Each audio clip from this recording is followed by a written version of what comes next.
В 2015 году в коровнике начали жить бездомные животные. Кот и собака пришли в деревню неподалеку от Новоталица и поселились в коровнике. Работники приняли новых подопечных с теплотой. Котика и собаку ежедневно кормили и заботились о них. Однако, к несчастью для животных, данный коровник уже буквально рассыпался на части.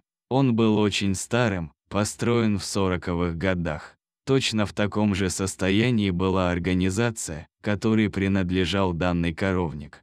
В том же году предприятие было закрыто.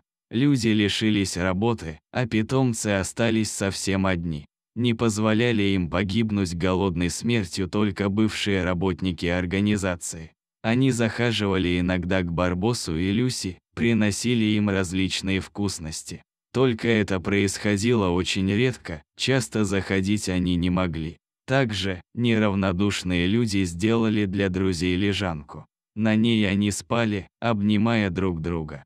Несмотря на то, что многие люди знали об этой парочке, им не спешили подарить дом. Бедные кот и собака, привыкшие к хорошей жизни, были шокированы такими переменами.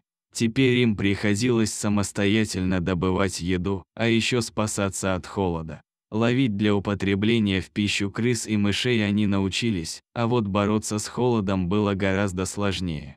Накануне Нового года животных ожидало очередное испытание, у коровника обвалилась крыша. На момент обвала кот и собака были на улице. Благодаря этой случайности они остались живы.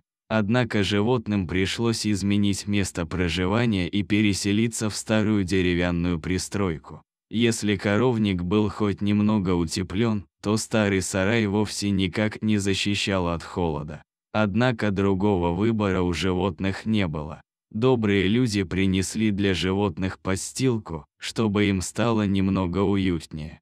Но разве могла эта подстилка уберечь от страшных морозов? В таких катастрофических условиях Люся и Барбос жили 3 года. В конце 2018 года Люся заболела, причем сильно. История могла бы закончиться плачевно, но произошло настоящее новогоднее чудо.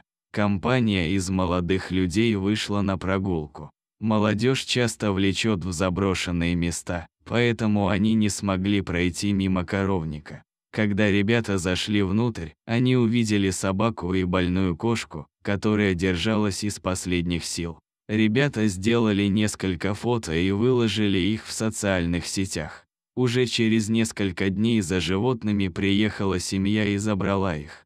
Новые хозяева – скромные люди, которые не любят публичности. Они просто без огласки и почестей сделали доброе дело. Благодаря этим людям Барбос и Люся обрели дом.